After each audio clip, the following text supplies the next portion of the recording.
Make it worth your while.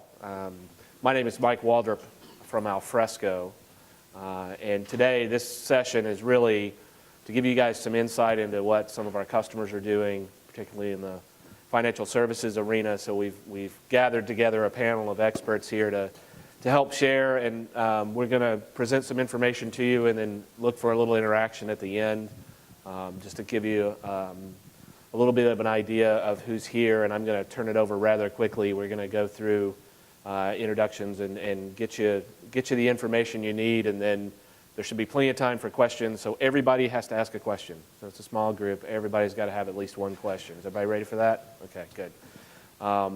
So to share some expertise with you, we brought one of our premier partners here, and Mike Mann from Zia is going to start the proceedings and start to share some customer stories. Mike. Thank you, Mike. Welcome. I'm Mike Mann. I'm the president and CEO of Zia Consulting. We have a real strong financial services practice, and we're real happy to have two of our customers up here today. It's a compressed format, and so we are the largest system integrator for Alfresco around the world. We're also the largest, I think, of Effisoft as well, and this is a story about both of those. So I'm going to turn it over to start with Stan from National Mortgage Insurance, NMI. And so, Stan, do you want to take over? All right, Mike, thanks. You bet. So you can tell with that financial services is an exciting topic by the folks that are in the room. I was going to say something about, up until this point, it's been the guys in the sport coats listen to the guys in the jeans, but, now it's I thought it would be the other way around, but it's not. But so Stan Pachura with National MI, and I want to advance the slide is what I want to do. Okay. So National MI is an interesting story. We are a startup mortgage insurance company. And so I'm going to talk to you about why we did it and what we did, not so much about how we did it until the end, but always happy to take questions about how we did it, but I can assure you it had a lot to do with Alfresco, or I wouldn't be here standing and talking to you. So about in April of 2012, we started an insurance company, and there are two barriers to entry in insurance, and particularly in the smaller niche kinds of insurance products like mortgage insurance. First of all is money. Second is technology. And so the money was, we had to do a capital raise to get the company off the ground. And if you don't do business with Fannie Mae and Freddie Mac in our business, you're really not a player in the game, and you don't do business. They won't even talk to you or do business with you if you don't have $500 million in capital. So we had to go out in April of 2012 and raise $500 million in capital, and we did that, and we did it because we looked at a tremendous opportunity in the marketplace. There was a built-up demand for first-time home ownership because of the downturn from 2007 to 2011. That's our primary market, our first-time home buyers. Mortgage insurance is required if you don't have a 20% down payment on your mortgage. So most first-time home buyers require mortgage insurance because of the down payment requirement. So that's how we came into business. The other part of it was that during the downturn from 2007 to 2011 in the real estate finance industry, the existing mortgage insurance players were drained of a lot of their capital. They were to the point where they couldn't write any new insurance because they didn't have enough capital. And this is when the FHA, which is the government insurance, stepped in and started taking a lot of that volume. Then in the latter part of 2011, the FHA decided they didn't want to take on any more risk, or as much risk as they were taking on, I should say. So we had an opportunity where we saw first-time home buyers, pent-up demand there, FHA trying to pull away, take less of the market share, so they wanted to give up market share. We came in with $510 million, had the second most capital in the industry, and so we had our approvals. The interesting thing was when we raised the $500 million, we got it from about 40 investors, and then under the condition that they could take their money back if we did not get approval from Fannie Mae and Freddie Mac in 9 months. Here's where the technology piece comes in. In order to do that, Fannie Mae and Freddie Mac want to see your technology. So you got to build it, right? You got to get systems in place that you can demonstrate that you're ready to operate at the level that they expect you to operate at, and our customers would expect us to operate at. So we had 9 months to do that. The 9 months expired on January 17th, 2013. We got our Freddie Mac approval on January 15th and our Fannie Mae approval on January 16th. The $500 million was ours. So then we had to get, now we got GSE approval. The other thing we told our investors was that within 6 months of Fannie Mae and Freddie Mac approval, we would register their shares. In other words, start the IPO process. So we went public on November 8th of 2013. So I like to say that what we did and what the whole intent was, we went from a PowerPoint presentation to a public company, PowerPoint to public in less than 700 days. So it's a pretty amazing story. So if you think that insurance is boring, there is nothing boring about what we did the last 2.5 years. But we had to build the technology as well. And we were doing something different because we wanted to be the first MI company that was actually going to underwrite every policy that we insured. We were going to underwrite every mortgage that we insured. The other competitors still don't do that. In order to be competitive and underwrite every policy when some of your competitors are underwriting, a 10% or a 5% sample, you better be awfully efficient to be able to compete on a price, on a cost structure basis. So we needed the technology to do that. And we also were able to offer better terms of trade in order to do that. So if we look at this path that we went through, we went from raising the capital to getting our GSE approvals, hiring management, going through and getting approval in 50 states, getting lenders to deliver loans to us, executing risk share agreements with Fannie Mae, connecting with mortgage insurance systems, successfully completing an ITO, integrated with first loan origination systems, and that was in about 2 years. So if you can imagine the whirlwind that you go through in a situation like this, and the technology has to work. If the technology breaks down, you bring on a new customer, technology breaks down, probably not going to be a long relationship with those customers. So we were able to start writing insurance around the middle of last year. We wrote our first policy in April, and then it's been building from there. But that's what we needed to do. And we needed to do that because we were delivering a model that was superior in ease of use from both an internal user perspective and a customer perspective. And we already had the strong capital base, and we were differentiating our product. So a lot of it came down to, once we were able to establish that, the ease of use, the systems, the connectivity, the ability to share documents and share information and do it all very efficiently, and be able to create, not only be able to compete on a cost basis, but create a competitive advantage by doing it the right way. And so that's what we've been about. And we did that with something that looks like this. And I'm going to walk through this a little bit. We have, our customers are lenders. They're mortgage originators, mortgage brokers, large lenders. We receive data and documents from a variety of sources. It could be through our website, into our processing system, come in through electronic fax. It could be electronic file transfer. We have an enterprise service bus layer that allows efficient exchange of documents and data with us, and that all comes into our processing system and our document capture facility, which is Episoft.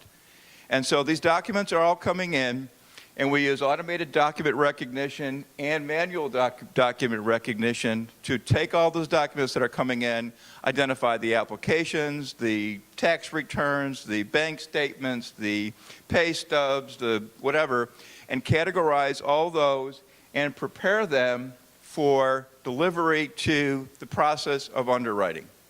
And that process of underwriting is all managed through Alfresco, through the workflow, and through the document management piece of Alfresco. So we drop these all off and bring them into Alfresco. We have then had the ability to go through the workflow assignment, and we have, I guess the last public number that we gave, we are over 165 employees right now too. So we grew from like 5 to 165 over that time period. We also use a lot of outsource. So we use outsource underwriters in 2 different locations on the East Coast.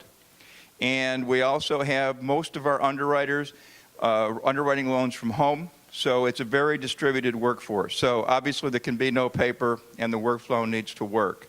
So we do this, we only have 1 brick and mortar location. That's here in Emeryville, right across the bay from where we are right now. But the majority, much greater than 50% of our workforce is distributed. So all of this has to work in a paperless, workflow supported environment. It goes to underwriting. We have the capability to allow the underwriters to underwrite the applications, escalate the applications, and come to a decision.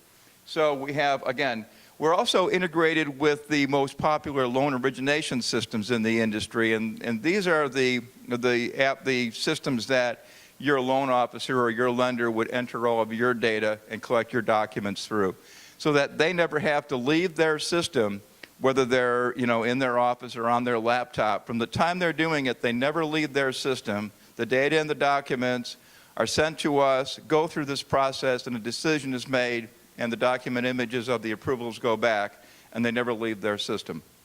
So it's a very tightly integrated system. When they're in the underwriting process, they're in our system of record.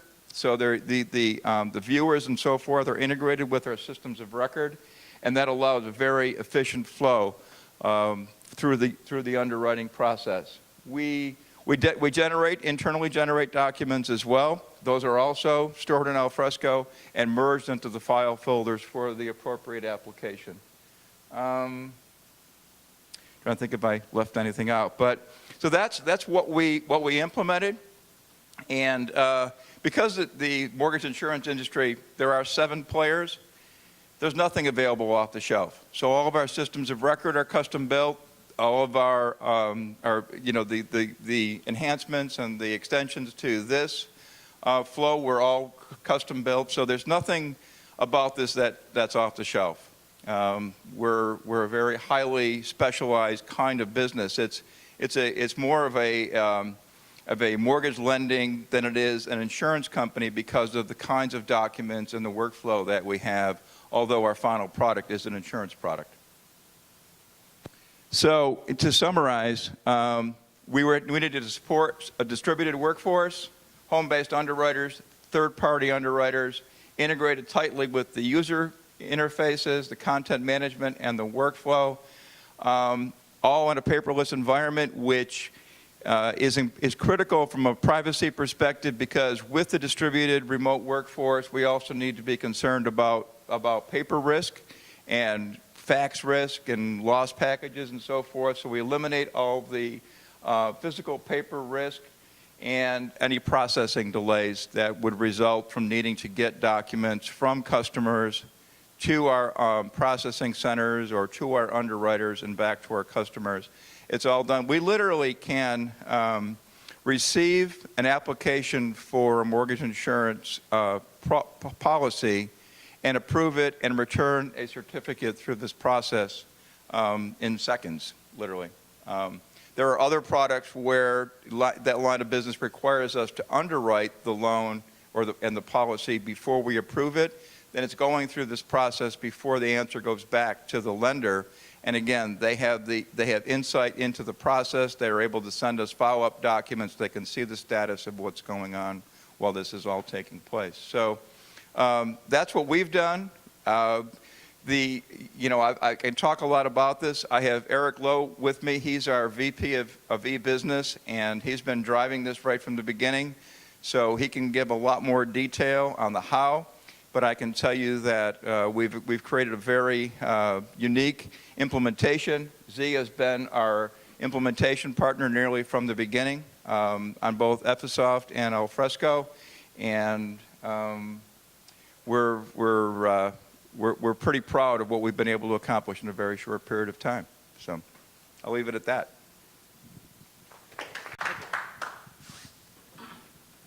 All right. Okay. So, keep this really brief, but Baldwin and Lyons came to us January of this year with a pretty simple question of, can we do what we're expecting to do with Alfresco and Episoft? And over the course of the last year or so, we've really been able to come to a conclusion with that answer, and it's ultimately yes. So Brian Gray, the Managing Director of IT Development, is going to talk a little bit about what all that means within the context of Baldwin and Lyons. Thanks, Sean. Hello, San Francisco. So you guys can read this. I won't bore you with repeating that, but a little bit about the company. We've been around since 1930. We started as an insurance agency, primarily in the trucking space. The quill emulates exactly what our company philosophy is. So the meaning behind that is we will write your policy. So we don't come to the table with a standard set of coverages or package policies. We really cater our coverage to the client. And then over the years, we've expanded into other markets. So we're still heavily involved in commercial auto. That's our bailiwick. But we also have a personal auto line. We do quite a bit in the work comp space. And then recently, we've expanded into professional liability. So a little bit about our timeline and how we got started. So John mentioned that we contacted them early this year, with a basic question about, did we pick the right solution? And that was because we had a failed implementation with another integrator. So we were questioning not only that relationship, but did we pick the right tools? Were we headed down the right path? And before we spent too much money going down that path, we wanted to get a second opinion. So we had some conversations with Alfresco. We got partnered up with Ryan at Zia. Had some early conversations, and we had John come in and kind of do a high-level evaluation of our use cases and the deployment and implementation. And the short answer was yes. So one of our biggest issues was we have 12 years worth of content in an Oracle imaging system that had been end of life by the vendor. We decided not to take the upgrade path with Oracle. So we had, in addition to just implementing the systems, we had, 35 million documents, which translated to 65 million pages of images to get out of Oracle into Alfresco. So when we decided to partner with Zia, we kind of used that as a test case for their ability to deliver. Having been burnt once by another integrator, we were a little bit shy, even though we really liked Ryan. And felt confident in their capabilities. We wanted to kind of have them prove to us that they were able to do what they said they would do. The Oracle imaging to Alfresco in Q2 of 2014 proved just that.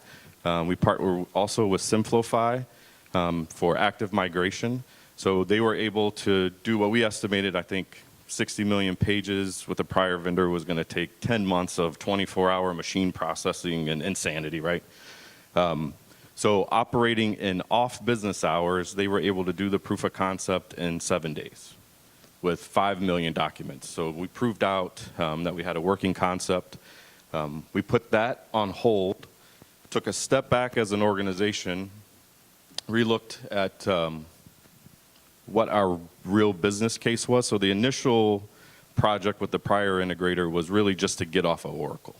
Well, after some conversations, and even as recent as 2 weeks ago, Mike and Brian were in and picked my brain, unfortunate for them, for 2 days. But we really wanted to look to see where we were headed to for the future. We've engaged in a new project where they're actually coming in, doing business requirements, business process reengineering. They're looking at not only our problem of getting off of unsupported platforms, but also making sure that we're positioned for the future. That's going to wrap up here. Kristen's coming out 2 weeks from now. So we'll get their implementation plan and proposal and then start rolling on application by application into the new platform. So kind of our vision, we already had a technology refresh project underway. Since we did have 12 years worth of imaging and content management, I use that term loosely, but we did have 12 years worth of images. That was kind of last on our list. So much like a lot of other financial services companies, we had mainframe applications that were outdated. For every product market that we were in, we had silos of applications to support those. So prior to me joining the company 6 years ago, the company decided to upgrade all of their application infrastructure. So we were focused on insurance processing.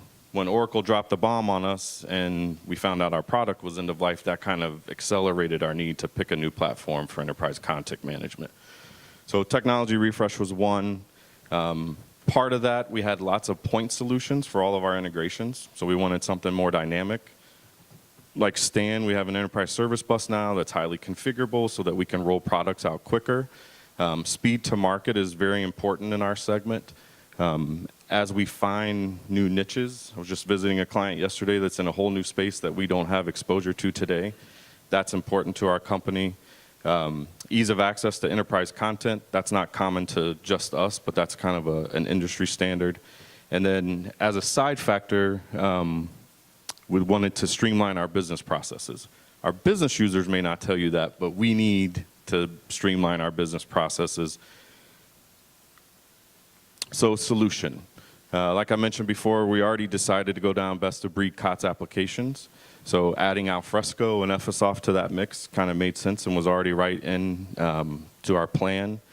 Using open standards and protocols like CMIS for integration. Product consolidation. So where we had unique or siloed sets of applications to support each product, we also had unique rating algorithms, document output, all that stuff. So we're looking at consolidating those and making those configurable again to facilitate speed to market. Single system of record. So Alfresco will be our enterprise content management solution. We have stuff everywhere that you can think of. Ultimately, we want to have it in one place. And then lastly, embracing change. And when I first put that in the slide, I was thinking more so about the business. They had an imaging platform that they were happy with. They had a document capture solution that they are very happy with. Kristen can attest to that. So changing that wasn't on their roadmap. But we've had to change as a technology department as well. So if we're going to do things better and different, we all have to change, and I think that's becoming part of our culture now. Having been around since 1930, and average tenure of, 17 years at our company, change hasn't been something that we've done a lot of, but we're open to it at this point. So just a high-level picture of our implementation. Again, we have the scan rooms. Effisoft will be our document capture solution. We do a lot of index lookups against all of our platforms. And then we have Alfresco as a single point. Claims adjuster, SIMS is our claims administration system. We use Duck Creek for policy. So underwriters, all functional areas, we didn't have enough room on the slide, but all functional areas of the company will access Alfresco for their imaging needs. You don't see on the slide a SimFlow. I actually said that. I didn't think I would. So that's the magic behind the scenes, right? But again, we were able to deploy that with Zia's help and really make an improvement on the imaging conversion. And then I've mentioned several times, but Zia has been a great partner to us. We've had some very candid conversations. The one thing I appreciate is that we always have open and honest feedback. We haven't hit any major hurdles yet, but I know if we do, then I can pick up the phone and call one of these two guys and we'll make it work. We've also had some conversations about setting our expectations. So where we may have thought we had a preconceived notion about how long it was going to take and how much it was cost, we've had some really good conversations and some heart-to-heart conversations about what our future looks like and what it's going to take to get there. So lastly, our future goal is true ECM implementation. We want everything in Alfresco in our organization. We want to expand workflow capability. We had limited workflow capability in the old systems. Again, very point solution oriented, so we want to expand that. We're looking at delivering our policy documentation to customers through Alfresco, and then automated content retention. I don't know, we got a typo in there. That's my fault. Automated document retention. So that's it. Thank you.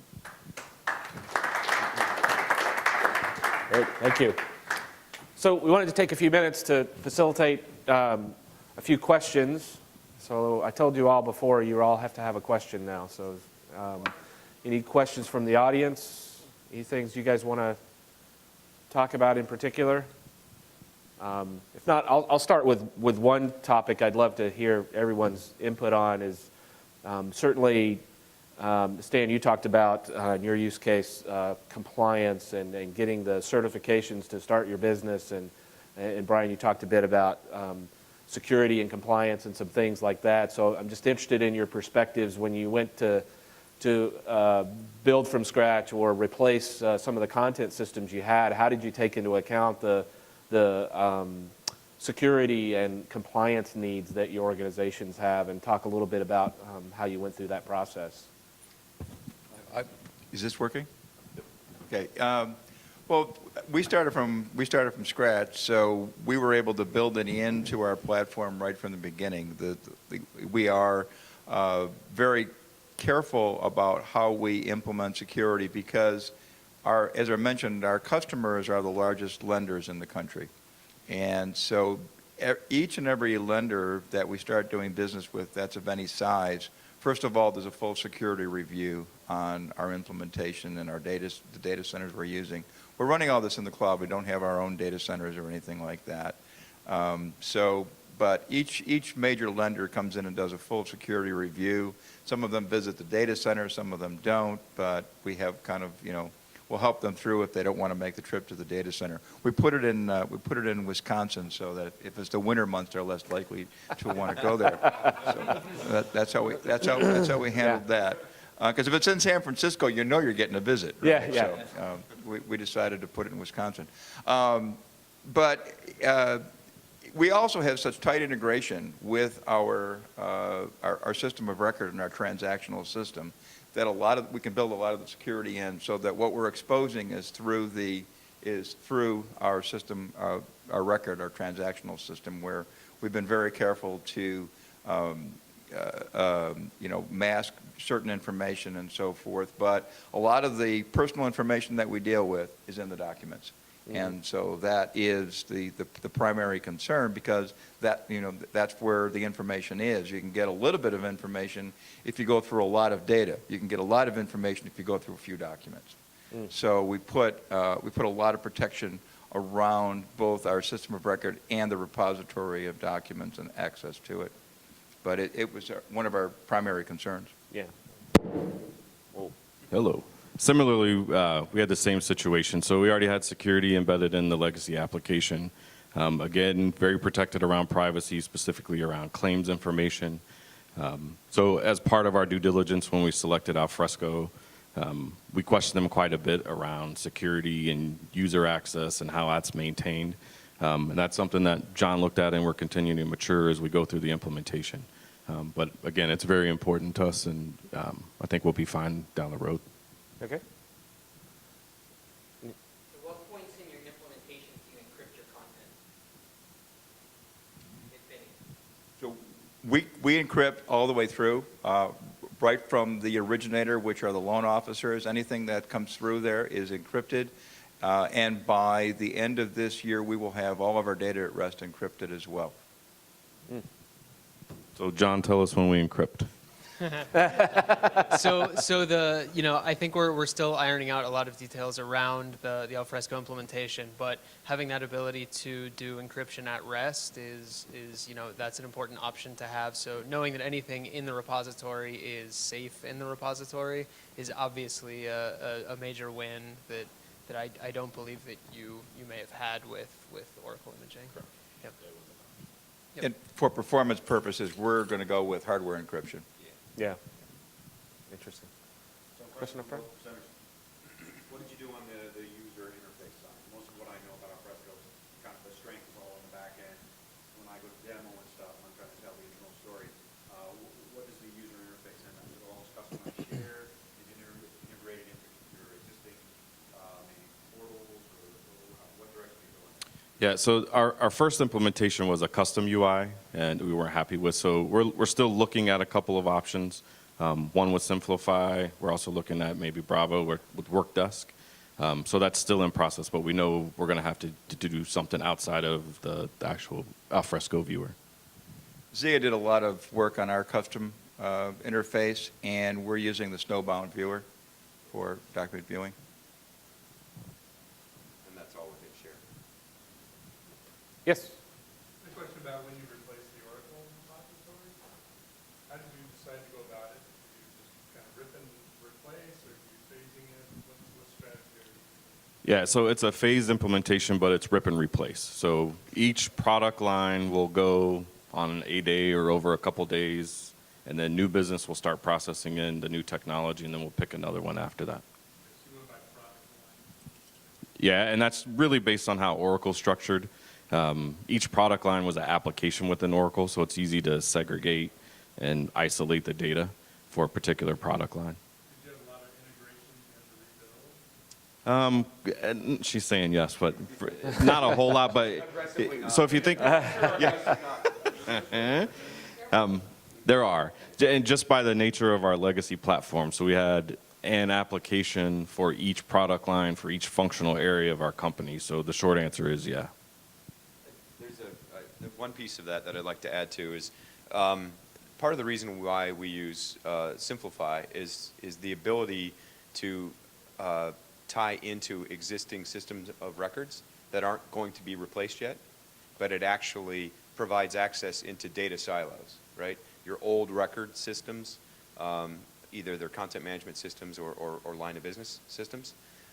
We have the ability to pull content from there, expose that to the users so they have one place to look at it while we're replacing along the way. So it's a multi-step process, but it actually enables the organization to get what they need, which is not a typical experience today.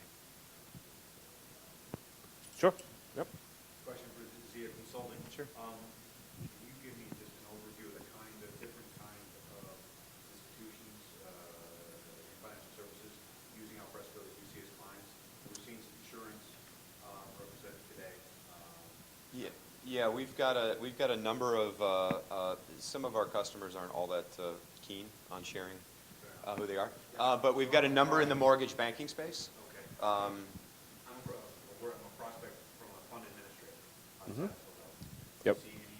We have a fund administrator in Los Angeles that we just brought on as a brand new customer. That's Alfresco and FSOF.